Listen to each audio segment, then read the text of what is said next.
फायदे। दोस्तों, एक व्यक्ति हमेशा राम नाम का जप किया करता था। धीरे धीरे वो काफी बुजुर्ग हो चला था, इसीलिए एक कमरे में ही पड़ा रहता था। जब भी उसे शौच स्नान आदि के लिए जाना होता था, वह अपने बेटे को आवाज लगाता था और बेटे ले जाते थे। धीरे धीरे कुछ दिन बाद बेटे कई बार आवाज लगाने के बाद भी कभी कभी आते और देर रात तो नहीं भी आते।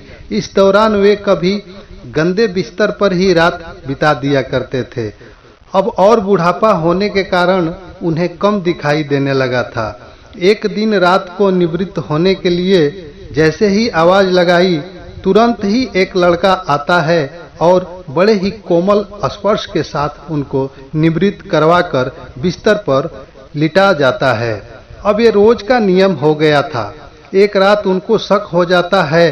पहले तो रात में बेटे को कई बार आवाज लगाने पर भी नहीं आते थे, लेकिन ये तो आवाज लगाते ही दूसरे क्षण आ जाता है और बड़े ही कोमल स्पर्श के साथ निवृत्त करवा देता है। एक रात वह व्यक्ति उसका हाथ पकड़ लेता है और पूछता है, सच बता तू कौन है? मेरे बेटे तो ऐसे नहीं है। तभी अंधेरे कमरे में एक अलौकिक उजाला हुआ और उस लड़के रूपी ईश्वर ने अपना वास्तविक रूप दिखाया। वह व्यक्ति रोते हुए कहता है, हे प्रभु, आप स्वयं मेरे निवृत्ति के कार्य कर रहे हैं। यदि मुझसे इतने ही प्रसन्न है तो मुक्ति ही दे दो ना। प्रभु कहते हैं, जो आप भुगत रहे हो आपके प्रारब्ध है।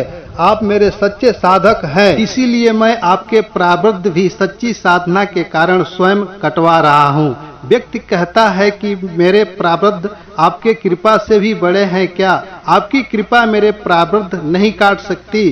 प्रभु कहते हैं कि मेरी कृपा सर्वोपरि है, ये अवश्य ही आपके प्रारब्ध काट सकती है, लेकिन फिर अगले जन्म में ये प्रारब्ध भुगतने फिर से आना होगा। यही कर्म नियम है। इसीलिए आपके प्रारब्ध मैं स्वयं अपने हाथों से कटवाकर इस जन्म मरण से मुक्ति देना चाहता हूँ।